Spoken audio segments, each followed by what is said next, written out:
নমস্কার বন্ধুরা, আজকে নিয়ে এসেছি ভীষণই স্বাস্থ্যকর এবং হেলদি বাচ্চাদের জন্য টিফিন রেসিপি।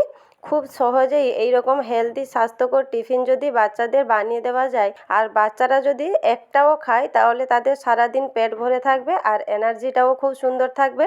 তবে চলুন দেখে নিই আজকের আমার এই টিফিন রেসিপি। আজকের টিফিন রেসিপির জন্য এখানে 1 বাটি নিয়েছি মাখানা। আর মাখানার গুণাগুণ তো আমরা সবাই জানি, বাচ্চাদের পক্ষে খুবই স্বাস্থ্যকর। তার সাথে নিয়েছি ওই বাটিরই 1 বাটি সুজি আর হাফ বাটি চিড়েটাকে একটা ছাঁকনিতে নিয়ে 2-3 বার করে ভালো করে ধুয়ে নিয়েছি। এরপর তাতে দিয়ে দিব বড় 2 চামচের মতন দই। এখানে দই দেওয়ার পর 1 বাটি জল দিয়ে মিনিমাম 10 মিনিট মতন কিন্তু ভিজিয়ে রাখতে হবে, যাতে চিড়ে আর সুজিটা খুব ভালোভাবে ভিজে ফুলে ওঠে। এখানে 10 মিনিট ঢাকা দিয়ে রেখে দিলাম। আর 10 মিনিট পর দেখুন কত সুন্দরভাবে ফুলে গেছে, জলটাও পুরো শুকিয়ে গেছে। এবারে কি করতে হবে, ওইগুলোকে গ্রাইন্ডিং জারে দিয়ে গ্রাইন্ডিং করে নিতে হবে। এখানে আমি অল্প অল্প করে দিয়ে আবার তার সাথে অল্প একটু জল দিয়ে গ্রাইন্ডিং করে নিয়ে এসেছি। আর ব্যাটারটা কিন্তু বেশি পাতলা করা যাবে না, ঠিক এইভাবেই একটু ঘন রাখতে হবে। এরপর তাতে পরিমাণ মতো লবণ দিয়ে দিলাম আর নিয়েছি 1 চামচ চিনিটা দিলে হালকা একটু মিষ্টির টেস্ট আসবে, আপনারা চাইলে স্কিপও করে দিতে পারেন। এরপর নিয়ে নিলাম সামান্য পরিমাণ গোলমরিচের গুঁড়া আর হাফ চা চামচের মতো জিরে গুঁড়া। এখানে ছোটদের জন্য বানাচ্ছি তাই লঙ্কাটা ব্যবহার করিনি, গোলমরিচের গুঁড়া দিয়েছি। আর যদি বড়রা খেতে চান তাহলে লঙ্কাটা ব্যবহার করবেন। 1 চিমটির মতন নিয়েছি বেকিং সোডা আর একটু জল দিয়ে আমি জিনিসটা ব্যাটারের সাথে খুব ভালোভাবে মিশিয়ে নিচ্ছি। আর ব্যাটারের ঘনত্বটা দেখুন ঠিক এইভাবে রাখতে হবে, না বেশি পাতলা না বেশি ঘন। এরপর একটা প্যানে অল্প একটু তেল ব্রাশ করে নিলাম, তেলের বদলে ঘি দিয়েও বানিয়ে নিতে পারেন।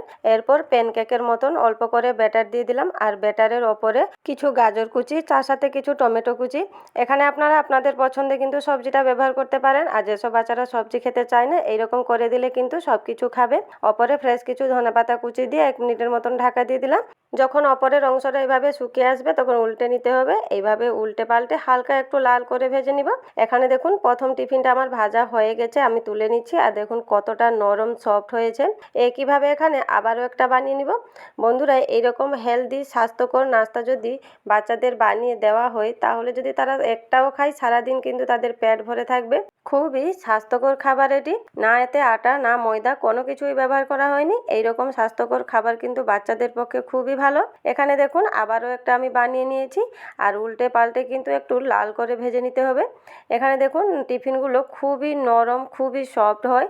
এইরকম যদি বাচ্চাদের বানিয়ে দেওয়া হয় তাদের মনটাও খুশি হয়ে যাবে আর তাদের স্বাস্থ্যের পক্ষেও খুব ভালো হবে। এখানে একে একে আমি সমস্ত টিফিন বানিয়ে নিয়েছি। আর এইরকম টিফিন খেতেও কিন্তু ভীষণ স্বাদের হয়। বন্ধুরা, আজকের আমার এই টিফিন রেসিপিটি কেমন লাগলো কমেন্ট বক্সে অবশ্যই জানাবেন। যদি ভালো লেগে থাকে তাহলে চ্যানেলটিকে সাবস্ক্রাইব করে দিবেন আর ভিডিওটিকে লাইক শেয়ার করবেন। নমস্কার বন্ধুরা, আজকের মতো এই পর্যন্তই। ভালো থাকবেন, সুস্থ থাকবেন।